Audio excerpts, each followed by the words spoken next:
안녕하세요. 열정토토입니다. 오늘도 좋은 결과 같이 만들어 봅시다. 끊임없이 노력한 결과 꼭 이렇게 좋은 결과가 나오는 것 같습니다.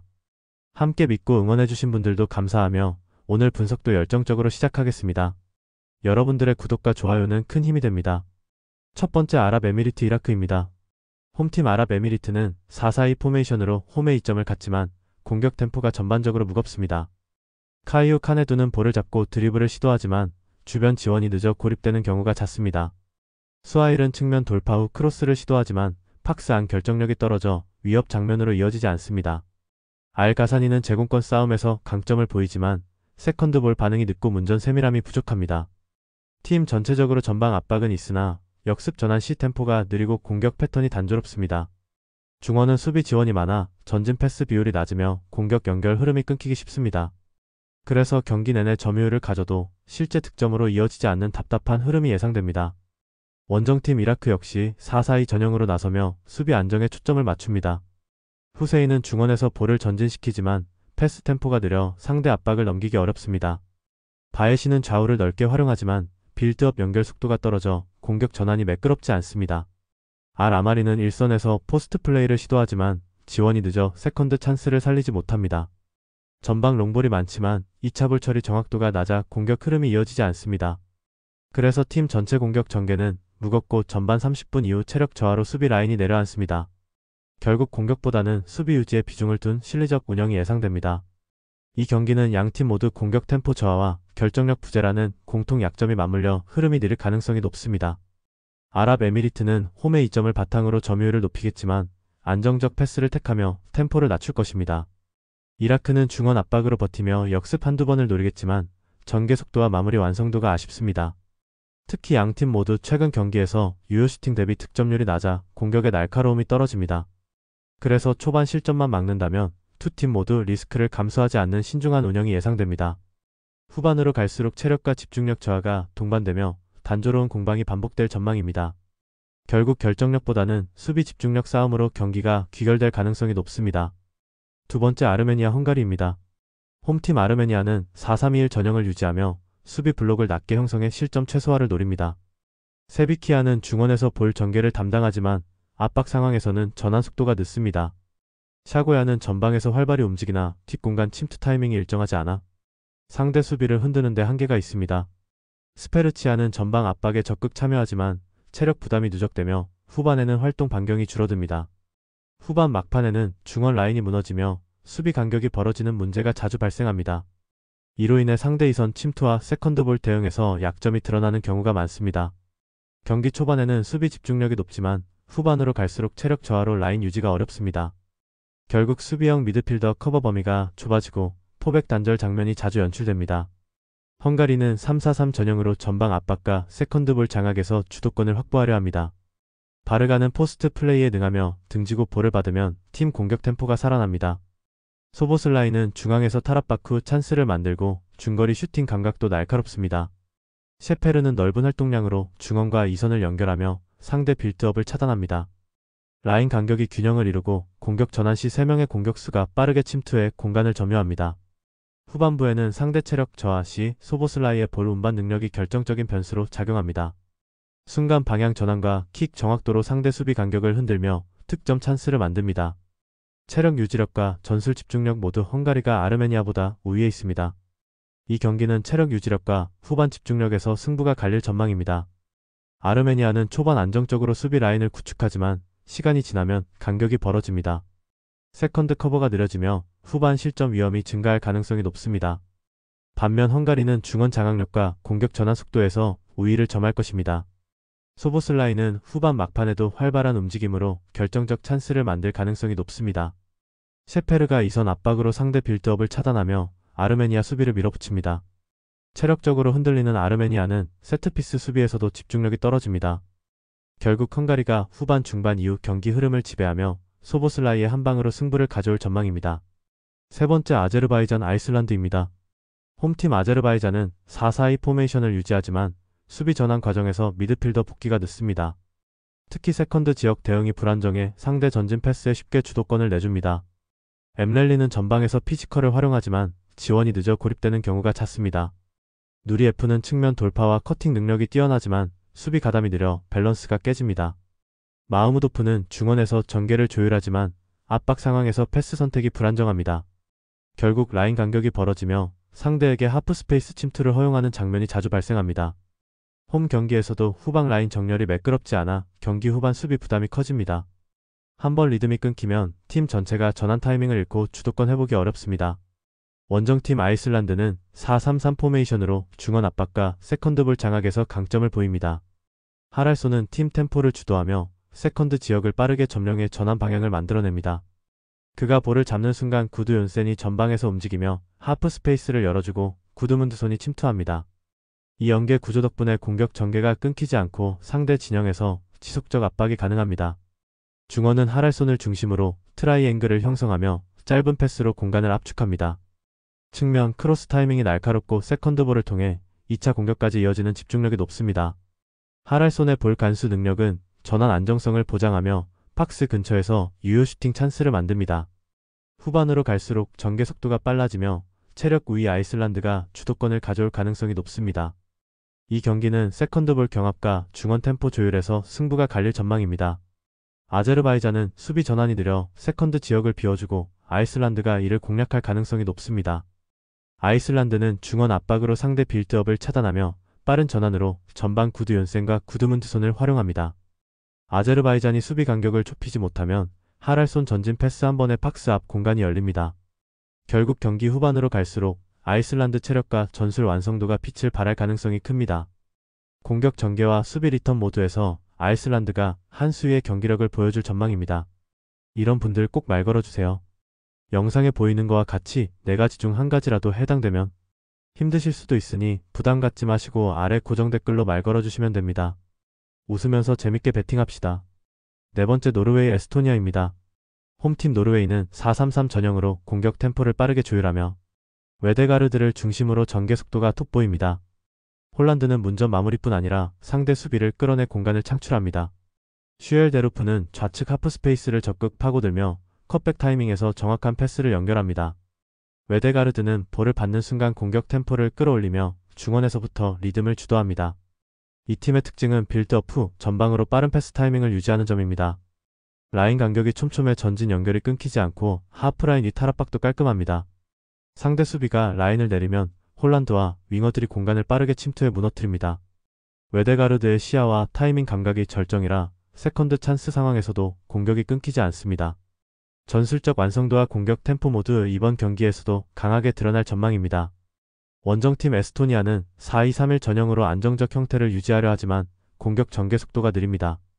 상대 수비에게 라인을 정비할 시간을 허용해 공격 위협이 반감됩니다. 사피네는 전방에서 제공권을 노리지만 측면 지원이 느려 고립되는 경우가 잦습니다.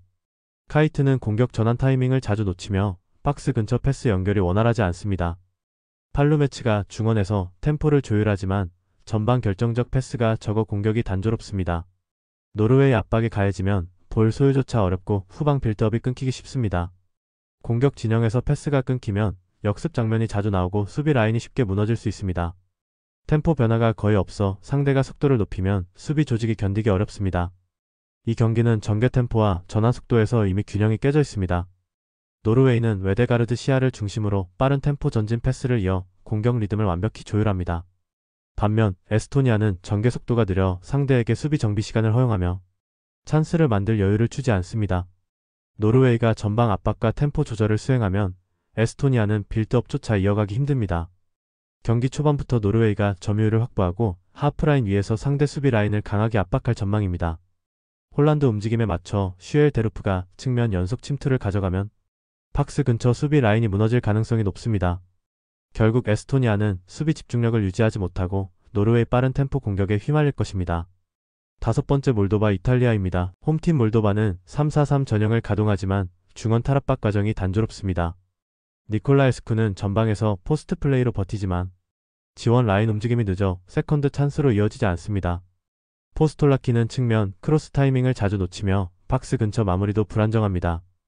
요니타는 중원에서 볼을 오래 끌며 템포를 늦추고 압박 회피 루트가 제한적입니다. 상대 전방 압박이 강하면 빌드업이 쉽게 끊기고 볼 점유권을 잃는 장면이 잦습니다.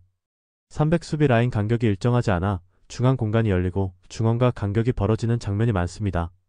후방에서 전방으로 연결 속도가 느려 상대 변칙 압박에 걸리기 쉽습니다. 몰도바는 세트피스에서만 간헐적 찬스를 노릴 뿐 경기 전체 흐름에서 주도권을 잡기 어렵습니다. 원정팀 이탈리아는 3-5-1의 포메이션으로 점유와 압박 완성도를 동시에 유지합니다. 토날리는 중원에서 볼 순환과 방향 전환을 담당하며 탈압박 각을 만들어내는 능력이 뛰어납니다. 볼을 잡는 순간 전개 속도가 빨라지고 좌우 측면 패스 선택이 다양해집니다. 레테기는 최전방에서 상대 센터백을 끌어내며 공간을 만들고, 라스파도리는 하프 스페이스 침투로 이선 연결을 활성화합니다. 양 윙백은 오버래핑 타이밍을 정확히 맞추며 공격 전환 시 폭넓은 폭을 확보합니다. 토날리의 중거리 패스와 라스파도리 짧은 연계 플레이가 결합되면 상대 수비 라인을 순식간에 흔들 수 있습니다. 세컨드볼 대응이 빠르고 전방 압박 강도가 일정해 몰도바 단조로운 탈압박 루트를 차단할 가능성이 높습니다. 후반에는 빌드업 템포를 조절하며 안정적으로 경기를 마무리할 능력도 갖췄습니다. 이 경기는 전술 완성도와 중원 탈압박 능력 격차가 승부를 가를 전망입니다. 몰도바는 중원 전개가 단조롭고 압박 회피 루트가 다양하지 않아 쉽게 밀릴 가능성이 높습니다. 이탈리아는 토날리 방향 전환으로 탈압박 각을 만들고 전환 템포를 빠르게 가져갑니다. 토날리가 좌우로 볼을 뿌리면 라스파도리 침투 타이밍과 레테기 포스트 플레이가 동시에 살아납니다. 몰도바는 압박에 걸릴 때마다 빌드업이 끊기고 세컨드볼 확보에서 밀릴 가능성이 큽니다.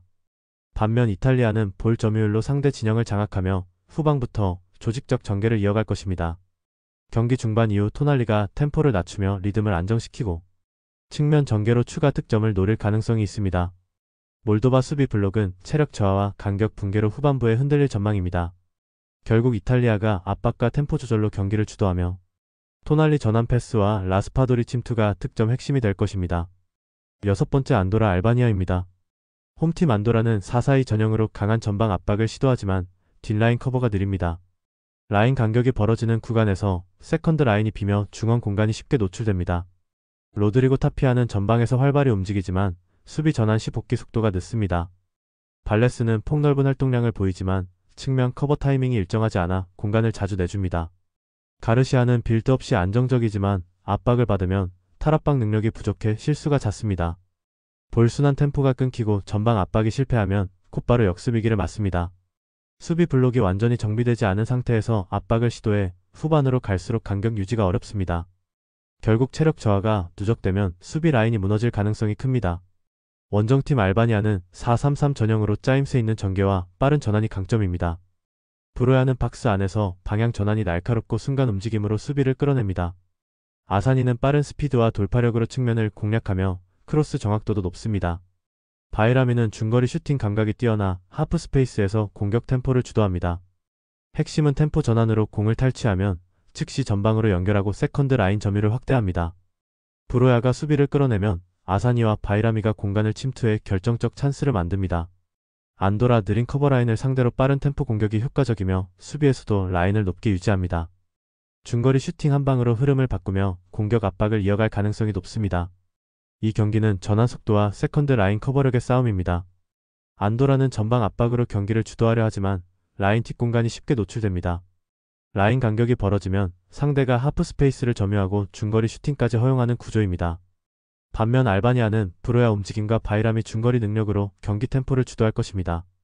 아사니의 측면 돌파가 살아나면 안도라 풀백이 버티기 어렵고 수비 블록이 흔들립니다. 알바니아는 빠른 방향 전환으로 압박을 회피하고 공격 전환 속도를 끌어올리며 경기를 지배합니다. 후반으로 갈수록 안도라 체력 저하로 간격 유지가 어려워지고 세컨드볼 경합에서도 밀릴 가능성이 큽니다.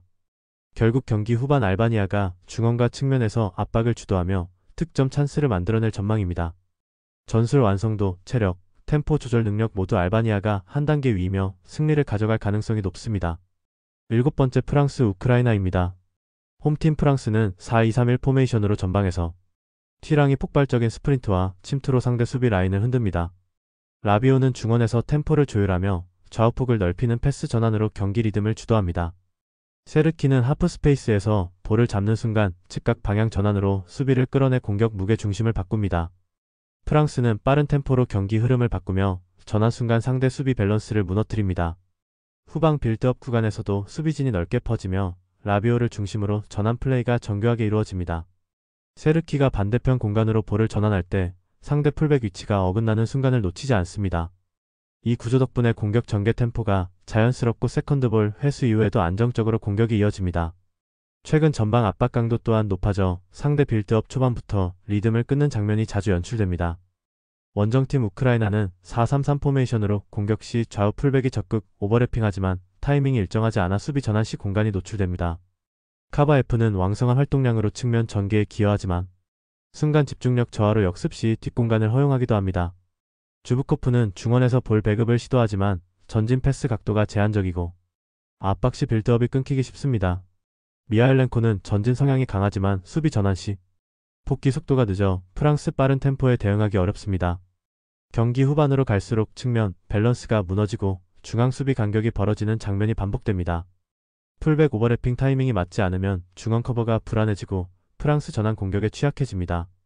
이 경기는 템포 전환과 하프 스페이스 점유 싸움에서 판가름 날 전망입니다. 프랑스는 라비오 패스 전환과 세르키 돌파 타이밍이 맞으면 반대편에서 완성도 높은 공격을 만들어냅니다. 티랑이 상대 수비를 끌어내면서 전방 공간 활용이 극대화될 전망입니다. 반면 우크라이나는 풀백 오버래핑 타이밍이 불안정하고 폭기 속도가 늦어 측면 공간이 쉽게 노출됩니다. 프랑스는 반대 전환으로 측면 균형을 무너뜨리며 경기 주도권을 가져갈 가능성이 높습니다. 체력 부담이 누적되는 후반으로 갈수록 프랑스 점유율 우세와 전술 완성도가 빛을 발할 것입니다. 8번째 잉글랜드 세르비아입니다. 홈팀 잉글랜드는 4-4-2 포메이션으로 케인이 전방에서 피니셔뿐 아니라 후방 빌드업 종착점 역할까지 수행합니다. 하프라인 아래로 내려와 볼을 받아 세컨드볼 연결을 자연스럽게 유도하며 팀 전환 속도를 높입니다. 사카는 측면에서 폭발적 스피드로 상대 수비를 벌리고 컷백 타이밍을 정확히 맞춰 문전 마무리를 지원합니다. 갤러거는 전방 압박 핵심 축으로 하프 스페이스로 내려와 볼을 받아 중원과 전방 간격을 끊김없이 유지합니다. 그의 왕성한 활동량 덕분에 세컨드볼 점유율이 올라 공격 템포도 빨라집니다. 사카와 갤러거 하프 스페이스 장악은 세르비아 후방 빌드업을 압박해 전진 연결을 끊어냅니다. 케인이 볼을 잡는 순간 이선이 동시에 침투하며 좁은 수비 간격을 흔드는 전술 전환이 가능합니다. 홈 경기에서 라인 유지가 안정적이며 경기 후반에도 압박 강도가 유지됩니다. 원정팀 세르비아는 3-1-4-2 포메이션으로 후방 빌드업 시 루키치 위치가 지나치게 낮아 전진 연결이 원활하지 않습니다. 중원과 전방 간격이 벌어지며 템포가 자주 끊기고 미트로비치는 제공권 경합에 강하지만 전진 패스가 지연되면 박스 안고립이 잦습니다. 테르지치는 측면에서 오버래핑을 시도하지만 역습 시 복귀 속도가 느어 측면 뒷공간을 자주 내줍니다. 루키치는 탈압박 능력이 부족해 전방 압박에 자주 걸리며 세컨드볼 싸움에서도 주도권을 잃습니다. 세트피스에서 미트로비치 제공권 활용으로 위협은 가능하지만 오픈플레이 공격 완성도는 잉글랜드보다 낮습니다. 후반으로 갈수록 체력 저하가 가속화되며 간격 유지가 무너질 가능성이 높습니다. 이 경기는 전방 압박과 중원 템포 조율에서 잉글랜드가 우위를 점할 전망입니다. 갤러거와 사카가 하프 스페이스로 내려와 볼을 받아 공격 템포를 살리고 전개폭을 넓힙니다. 케인은 연계 플레이로 박스 밖에서도 위협을 만들어 세르비아 압박 라인을 허물 수 있습니다. 반면 세르비아는 루키치 위치가 낮아 중원 전진이 막히고 공격 루트가 단조롭습니다. 세컨드볼 경합에서도 잉글랜드 피지컬과 활동량이 압도적이어서 세르비아는 수비에 매달릴 가능성이 큽니다. 결국 잉글랜드는 공격 리듬과 템포를 완전히 주도하며 홈팬 열기 속의 경기 흐름을 가져갈 것입니다. 후반에는 케인 움직임과 사카 침투가 맞물리며 골 결정력이 더욱 살아날 전망입니다. 전술 완성도와 체력 유지력 모두 잉글랜드가 한 수위입니다. 9번째 아일랜드 포르투갈입니다. 홈팀 아일랜드는 4-4-2 포메이션으로 중원 밸런스 유지가 쉽지 않습니다. 콜린스는 제공권 싸움에서는 준수하지만 전진 패스 각이 좁아 공격 전환이 끊깁니다. 메가티어는 측면에서 왕성한 활동량을 보이지만 크로스 타이밍이 들쭉날쭉해 결정적 찬스를 만들지 못합니다. 브래디는 경험 많지만 템포가 느려 세컨드볼 대응이 늦습니다. 미드필더 전진 타이밍이 어긋나 공격 루트가 단절되고 전방 연결이 부드럽게 이어지지 않습니다. 하프라인 북은 압박 시 탈압박 과정이 매끄럽지 않아 상대에게 쉽게 주도권을 내줍니다. 홈 응원 속에서도 점유율에서 밀리며 전반 초반부터 라인을 내리는 소극적 경기 운영이 예상됩니다. 포르투갈은 4-2-3-1 전형으로 짜임새 있는 전술 완성도를 갖췄습니다. 호날두는 문전 집중력에서 압도적 존재감을 보이며 상대 수비를 끌어내는 역할까지 수행합니다. 브루노 페르난데스는 템포를 조율하며 공격 리듬을 완전히 통제하고 순간 패스로 공간을 찢습니다. 프란시스코 콘세이상은 폭발적 스피드로 측면 돌파 후 컷백 패스를 만들어 공격 방향을 결정합니다. 중원에서 세컨드볼 회수 후 템포 판단이 빠르고 탈압박 이후 공격 전환이 완벽히 정제되어 있습니다. 수비 라인 간격 유지가 뛰어나며 중앙 압박과 커버 타이밍이 정교합니다. 포르투갈은 템포 조율과 전환 속도로 상대를 압박하며 경기 전체 리듬을 장악할 전망입니다. 이 경기는 전술 완성도와 템포 조율 능력 차이가 승부를 결정할 전망입니다. 아일랜드는 중원 전진 타이밍이 맞지 않아 공격이 단절되고 전방 볼 공급이 매끄럽지 않습니다. 반면 포르투갈은 브루노 페르난데스 조율 아래 템포를 자유자재로 조절하며 경기 흐름을 지배합니다. 호날두 문전 집중력과 콘세이상 측면 돌파는 아일랜드 느린 풀백을 압박할 가능성이 높습니다. 포르투갈은 점유율을 유지하며 상대 압박을 회피하고 세컨드볼에서도 빠른 반응을 보일 것입니다. 결국 전술 구조와 템포 리듬에서 앞서는 포르투갈이 경기 주도권을 완전히 가져갈 전망입니다. 구독자 및 시청자분들 오늘 하루도 의미 있는 배팅해봅시다. 구독과 좋아요, 알림 설정 부탁드리며 조합이 힘드신 분들은 아래 고정 댓글로 말 걸어주시면 무료로 최종 조합 공유해드립니다. 모두 감사합니다.